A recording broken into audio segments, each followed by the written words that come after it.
Hi guys, welcome. Welcome back to Pam's channel. I'm just thinking about it now. I don't think I have a real name for this YouTube channel. Maybe you guys can help find a name for it. Anyway, I'm back again.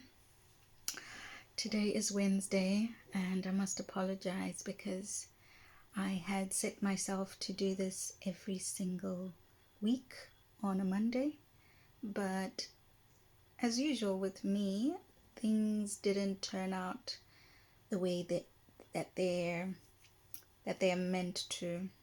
Things never go right all the time with me. Sometimes they do go right, but yeah, the usual happened this week, and I'll tell you all about it. But I just want to say hello and welcome, and I hope you've had a good week. I hope your week has been a little stronger, a little braver, a little hopeful. Maybe you can share in your comments, in the comment section, what you've been up to and how you managed to cope through the week, especially to those who are going through what I'm going through, anxiety and depression. And I know it is not very easy even to share. So if you're not finding it easy to share on the comments, don't feel bad. But if you can, just remember you're helping me and you could be helping someone else as well. So as I said, this was going to be a bit of a journey. We're going to journey through this journey of or experience of anxiety and depression together. So I thought maybe let me try as much as possible to give you the beginning of it all, like how did this all start. And just so you know, I think I'm also just trying to figure it out myself. Like I said last week, it's important that you seek help, speak to a therapist, speak to a doctor. I've spoken and have been engaged with 3 already so far. They've been very, very helpful. They have their positives and negatives, mostly positives, but sometimes the negatives make it harder to move forward. So that's why this is where I am right now. So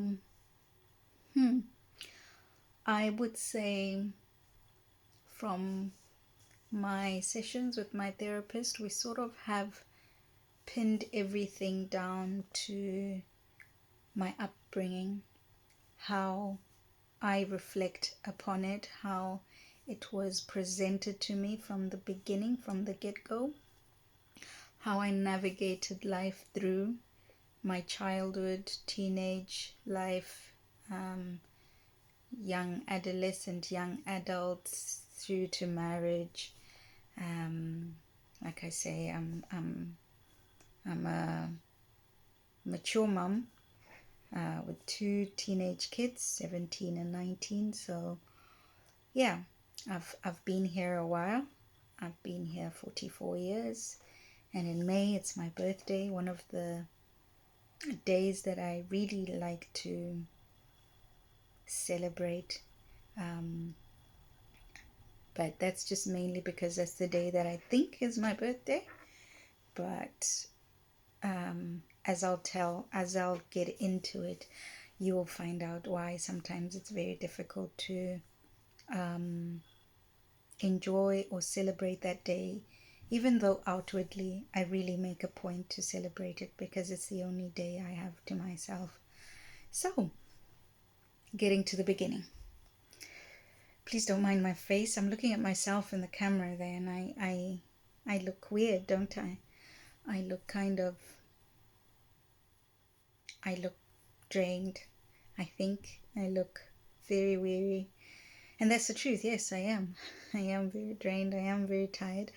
I should be sleeping, but I cannot. So I just thought, well, let's get productive then. So I've tried many things. I've been reading, I've been writing, I've been putting photos into albums.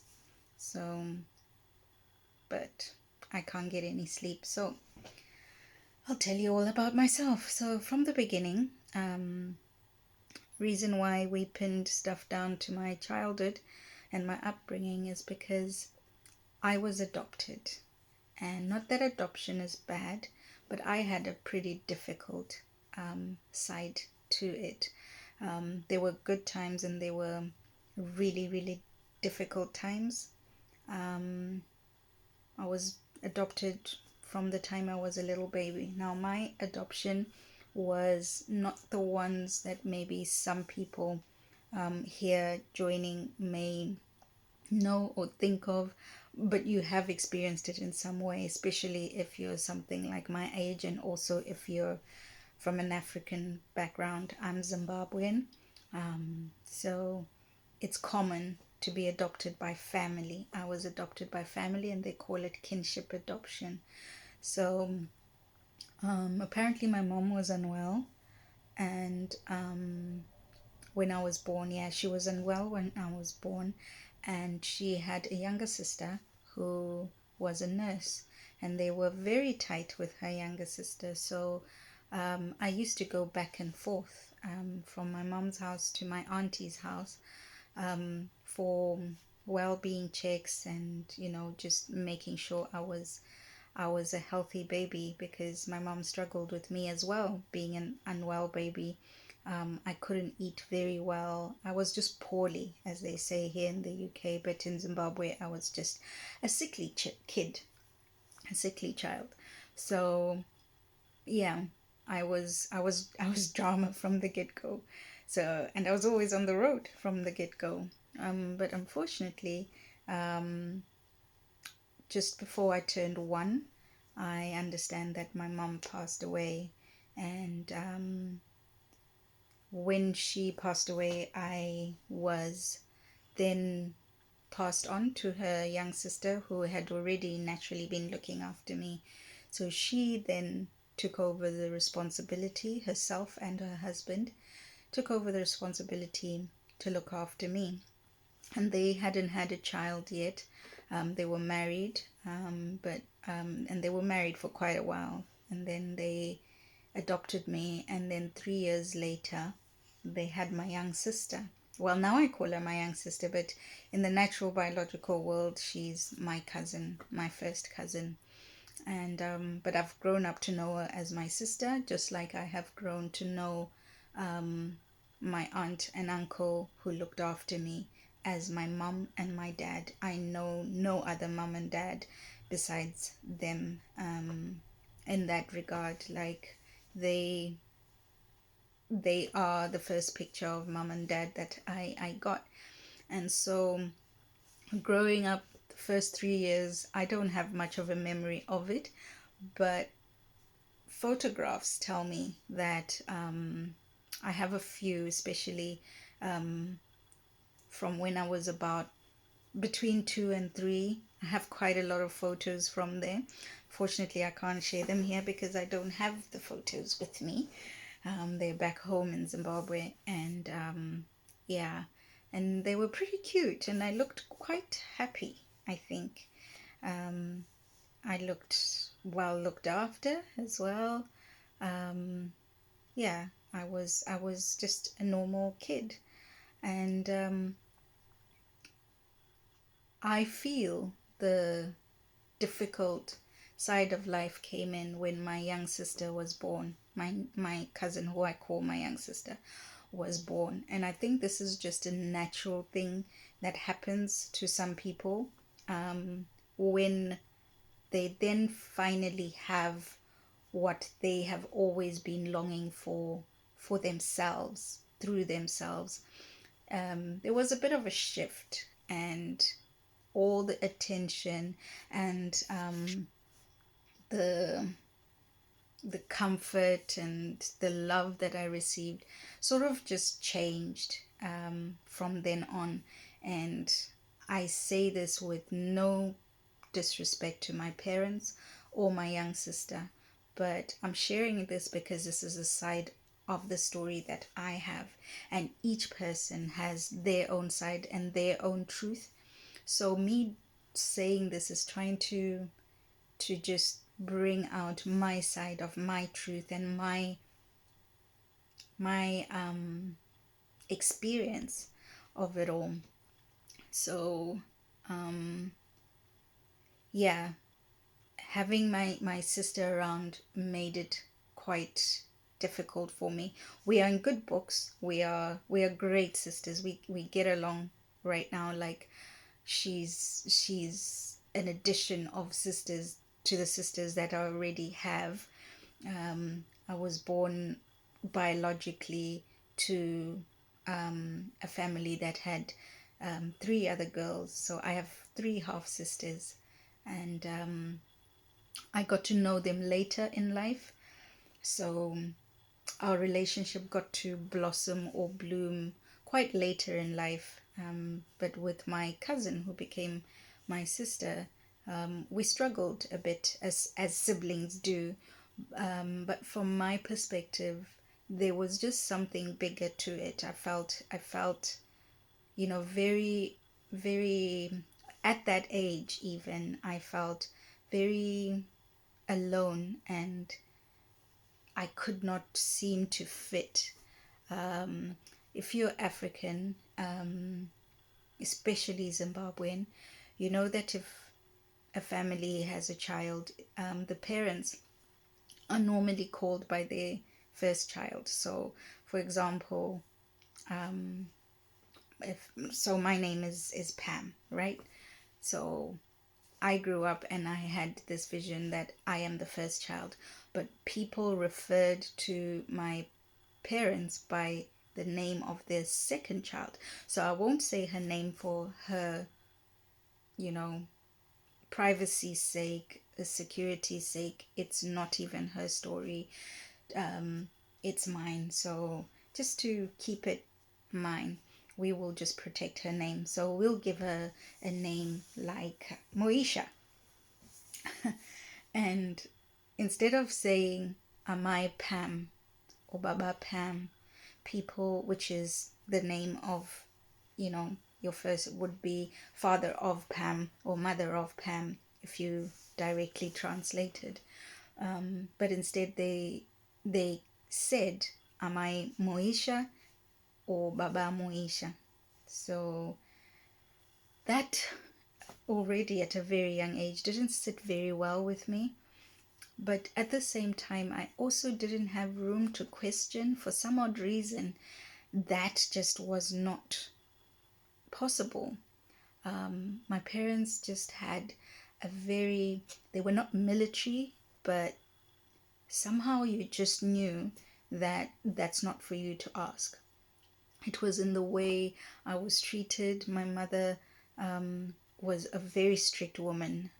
Maybe she may have been more military earlier in our years. She's a sweet, sweet woman now. She is amazingly prayerful and everything. And that's the thing about journeys. People grow, and God gives them grace. I think, and I'm just happy that we are where we are now in our relationship, even though I still go through different and difficult triggers.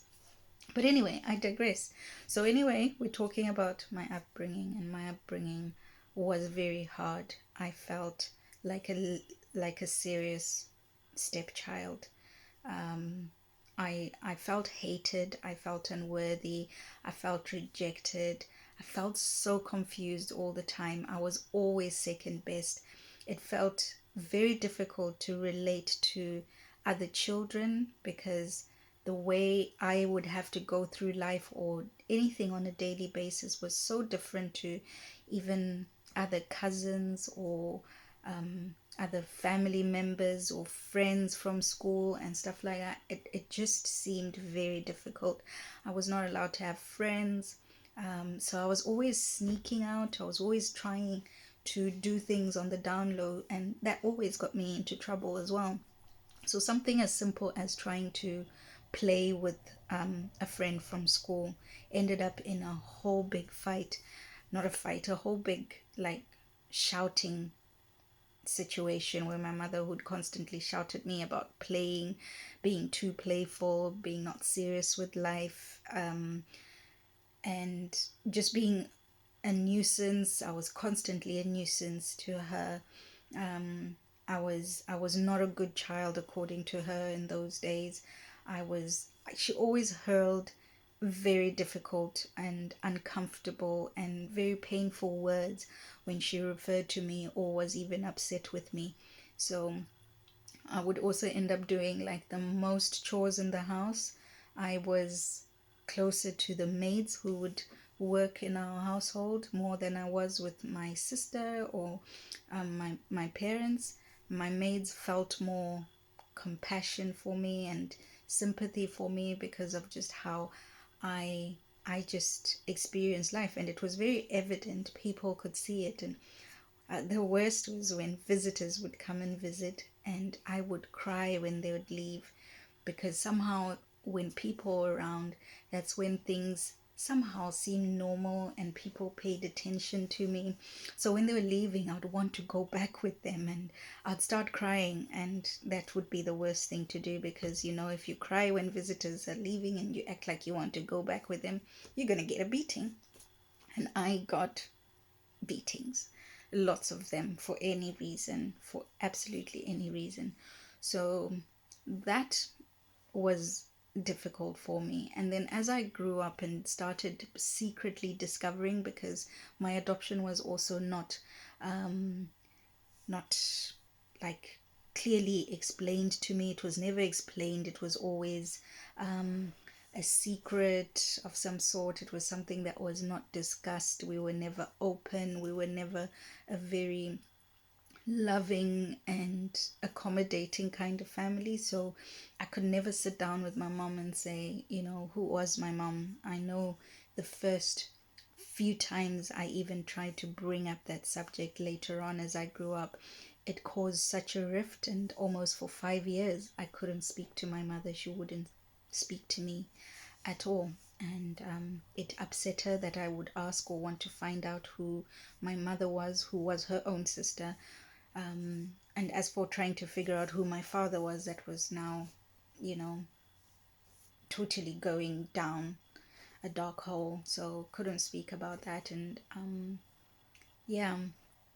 And but when I started finding out about, how I got adopted through different means, like I say, I have half sisters. So as I started growing up, I started making connections with these half sisters. And yeah, I got to find out how I ended up with my aunt and uncle, and excuse me, and got to find out that I actually have my own dad, but no one knew about him. No one knows him to this day. So I grew up with that feeling of, if my mother had died, but I have a father, where is he?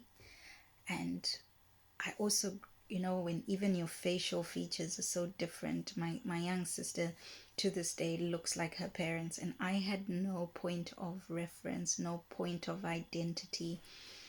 And I was battling with these things all by myself. And because of the experience that I went through, depression actually started then, but it was never something that was spoken about. No one knew about it. I didn't even know I was depressed. But looking back now, it's how I handled things, like me trying to kill myself if I didn't get the right mark in school, if I didn't have the right grades. I knew by the time I get back home, I was a boarder in my teenage years in high school. So I would love being at school, but 3 months later, just knowing that I have to go and face everyone at home and be the shame of the family with C's and B's if I was lucky. I was just not going to get a good reception. So yeah, I coped in different ways. One was just enjoying time at school as much as I could. If I was at home, I was normally just in my room pretending to be studying and reading, or yeah, doing very weird things like breaking things apart and trying to put them back together. I would break my watch, I would break some gadget, some toy or something. And mind you, mine were always handed down. I was never one who got very new things for me. Specifically, most of the time they were things that were handed down from my young sister to me. So it was also something I found very difficult, and that's where I sort of had that feeling of unworthiness, and I am always second best. I'm never good enough to get the very best. I always have to get scraps, and that feeling of being second best and never good enough, and keep pushing, keep trying harder, keep pleasing people, pleasing and everything, just found itself manifesting even as I then got married the first time, got married the second time. I am divorced twice now, just because I'm just not good at handling relationships. So I grew up with lots of fears, and I feared a lot of things. I just feared being left alone. When you get beaten and you are locked up in a room and told not to get out until you stop crying, or you're just locked up in a room and your mother that just leaves and goes somewhere, locks you up, and you're told you're too naughty to go anywhere, you're too naughty to go to a private school, you're too naughty to get a new thing. So yeah, it was hard. So all those things, and I'm really summarizing stuff here, just so that we can get a short video, but I see that it's quite long now. But just to get to what those things then manifested in my life. So I became a very fearful person. I became a person who, even if anything good started happening to me, I was very skeptical.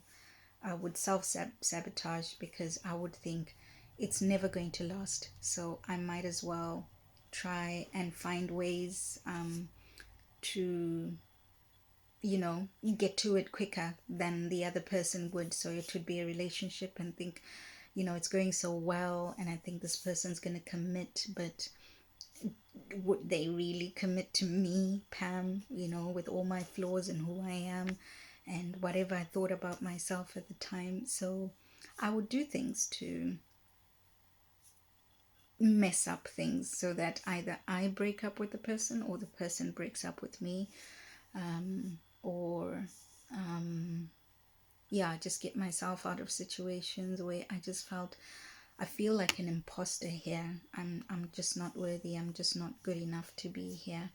So yeah, and that whole feeling of rejection, like I spoke about it last week about my difficulty with being a practicing Christian. I am Christian and I believe in God, but I have difficulty with it because, especially with the part that says God adopts us into his family and we are heirs to the kingdom with his son, Jesus Christ. And because I've been adopted in a very difficult way, I always think if my fathers, and I had two of them here, I have two of them here on earth, have not been able to love me the way God says you should, and to embrace me the way God says he does, how, with a God I've never seen, a God who is up there in heaven, would he feel that kind of love for me as well? And I know it's very different when it comes to our spiritual God and our earthly fathers, but that's just me. That's how I struggled with it, and I'm slowly getting to understand how to separate the two, but it's still a difficult process. And yeah, just not having that peace in me of knowing whose child I really am. Currently I have a father, but I remember A few weeks ago, I got into such a huge anxiety attack, and stress and everything caused my health to go down. And I found the guts to tell my mom that, it's really getting to me. And one of the things that I really don't understand about being your child is, why am I always left out? My parents have, set up some kind of wealth and stuff. They have accumulated property and stuff that they can inherit, that they can now leave behind as an inheritance. But from how it's panning out, the only person who's eligible and qualifies for that is my young sister, who is their first and only child. So for years, I've known that this is how it's going to be. But as they grow older and this is becoming imminent, it's so clear how I don't fit in into any sides of the family.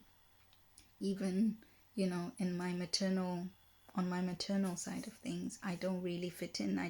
People don't remember me when they, when we get into the maternal side of things. I'm always sort of like, oh, but she's on this side, and then when I'm on the other side of the family, everyone's like, no, but you're not our blood, and stuff. They don't hate me, they don't say it like that, but when things happen, important things, and I'm saying this from an African perspective, events and things that require, for example, grandchildren to participate in, I don't fit in. So I've never really had to be, fully present and participating in some of the things, and that always has made me feel isolated. So anyway, that's sort of the beginning. That's me in the beginning. And there's a whole long story. So if you want us to keep talking about that and unpacking it, send questions in the comment section. I'll be happy to answer, or do another video, or maybe we can just, go back and forth and finding out how this also relates to you, how you have navigated, your upbringing, navigated being adopted, if you were, or living in a different family to what you would have naturally been born into. And yeah, maybe we can find things. I'll close with, just as I come to the end of this, just maybe speak about things that, now that I have been going through therapy, that kind of have been helpful, or things that I've used to cope through the mechanisms that I've been given through therapy. So there are these grounding techniques that I've been introduced to. So like when I have a panic attack or anxiety attack and things just are blowing out of proportion, I can't breathe, my heart is like at 50,000 miles an hour, I can't speak, everything just feels like it's closing in on me. There are techniques like where you learn how to breathe, count your breaths, and just find yourself, stay in the same spot, feel your feet in the ground, feel things around you. If being outside still scares you, or the grounding thing doesn't seem to work, things like taking a shower, whether you like a cold or a warm or a hot, whatever makes you feel something present is hitting on you. So if it's a bath, whether relaxing, quick, or whatever water can do to you. So using all your senses, and could help. I've also been in those techniques, things like getting your favorite perfume or a lotion that you can rub in your hands and then smell, and just breathe into that. It could bring you back to the present, and you don't feel so closed up and claustrophobic as well. I am very claustrophobic. I don't close doors. I don't like being in tight spaces or tight corners. yeah, I just, because of things that happened in the past where you get locked up and stuff, it just I just can't handle being in closed spaces. It doesn't matter how safe the next person is for me. It's just I struggle with it, and it's only something I've managed to realize now. For a long time, I would never understand why I can't be in a certain space, and I didn't realize that it was because I was claustrophobic, and it was because doors are closed, windows are closed, and stuff like that. But in the last few years, I've discovered that this is why this is really really bad. But I know of the trigger from way back. So yeah, eat something you like if you can reach it. And then another thing that I'm starting to find very helpful is, as much as it may change from time to time, but find someone to talk to immediately at the time that it's happening. Someone that you're familiar with, someone who knows how to, or at least has had a bit of an insight into what you're going through, so that when they're speaking to you and helping you come back to the same place, they can remind you of all the good things and the achievements and where you are, and how this is not as bad as it seems. What you don't want is a person who tells you that it's nonsense, but a person who acknowledges that they understand what you're going through, but reminds you of where you've been and what you're headed for, and trying to get you back in that same spot. Some do it very easily, even without the profession. People could be your friends, best friends are so helpful, but other friends outside of just best friends, but other people who you talk to as well. And I find that I talk and share stuff with different people at different times. I get moments where I'm very close with different people. So aside from my best friend, I also have friends who in that moment, in those times, are very helpful to talk to. And if you have that, and if you have a circle of very close knit friends to you that could help, then do that. And a big one for me is humor. Humor really gets me feeling a lot better. Sometimes it's instant, immediately, but when anxiety comes and I'm crying and I can't breathe and stuff, it takes a very long time, and it would be very hard for me to get into a place where I can laugh about it. But an hour or so later, I could, go on TikTok and follow all the funny things on TikTok. Don't follow people who say horrible things. Don't follow people who are just trolls and are mean, but follow people who seem to make you feel lighter, things that make you laugh on it and stuff like that. On Instagram, on YouTube, just get onto some comedy. Well, for me, I get onto some comedy, and I just find an escape in that. So, and that's why most of the time, if you get to know me personally, I use humor to get through everything. I laugh at myself, especially outside of the times that I'm depressed or very, very anxious.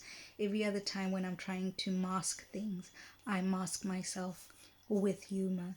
So it's not like everything's okay and I will look like I'm just a happy go lucky person, but I make fun of myself a lot.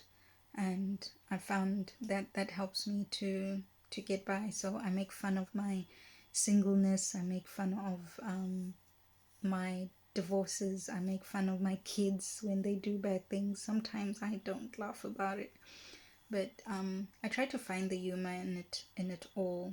And I do understand that sometimes it's just not easy. You can't laugh about everything. So I just I just close up and sleep for days. And also, obviously, there's medicine, which I cannot tell you even what it is, because I'm not qualified to say that, but I do have medicine that I do take that keeps everything in check when it can. But yeah, like I said, speak to a GP, get yourself diagnosed if you need to get medicine. If you have to, if you feel there are other ways like meditating, praying, stuff like that, I mean, really go for it. Whatever makes you get back to you, I think. So, as usual, I'm not an expert. This is just my side of the story. I will always have to say this because I would not like anyone quoting me that Pam said this is what you should do. I'm telling you what I do and what I find helpful, and these are my coping mechanisms. Another big thing for me, because of my upbringing, where I was constantly told that being lazy, or in fact not being lazy, but not having anything to do was a sign of laziness, and that I'll be always poor and achieve very little in life. So I find it very hard to be in a space where I'm just like, I'm letting go. I can't do anything right now. I'm just going to give this moment, time to pass, and I've got nothing to do. But because I was brought up in a space where that is just ridiculous thinking, so I'm always worked up and doing something. And one of the things is studying. Education had always been a big thing with my family, with my parents. You always had to achieve greatness through education and through work. And when I started understanding school and all that, I realized that I also found a place in me where if I achieved something and got good grades or got awards, whether it was in college or uni, which I have done, it made me feel better, and it made me feel like I'm progressing, and now I can move on to the next thing. So but sometimes it's not a good thing, like in this particular situation where I'm doing a second master's, because it was my coping mechanism. I had to find something to do, and in doing another master's, it meant there were assignments and things that I could keep checking and ticking and getting responses of good grades for, that I've done well in this. There was that. So, and now obviously it's causing a lot of stress, and it's harder than I thought and everything, but I can't quit. I'm not quitting it because I'm more than halfway through, and I'm now going to use that as not really just as an achievement, but I won't use it as what it started off as. This new master's is going to have to be good to me, not me good to it. It's going to have to work for me, not me work for it. So as soon as I finish studying, this master's is going to have to get me places. Fingers crossed. So yeah, things like that. Little projects, DIY, baking, cooking, whatever gets you going, try something. And these are just recommendations. Photography, running, walking, exercising, puzzles and everything like that, and reaching out. So guys, that's it. I look ridiculous. I really looked ridiculous, but thank you for listening. This has been long. It was not meant to be this long. I don't normally like long videos, but yeah, for some odd reasons I've waffled for a very long time. But otherwise, I pray that you have a good rest of the week. It's Wednesday or Thursday early morning to some. You're getting into the weekend. I wish you a wonderful weekend, and share your thoughts. Please speak to me, guys, and please, please, please like and subscribe, and share if you wanna, and just motivate me by doing that, and we all could be helping each other. Okay, so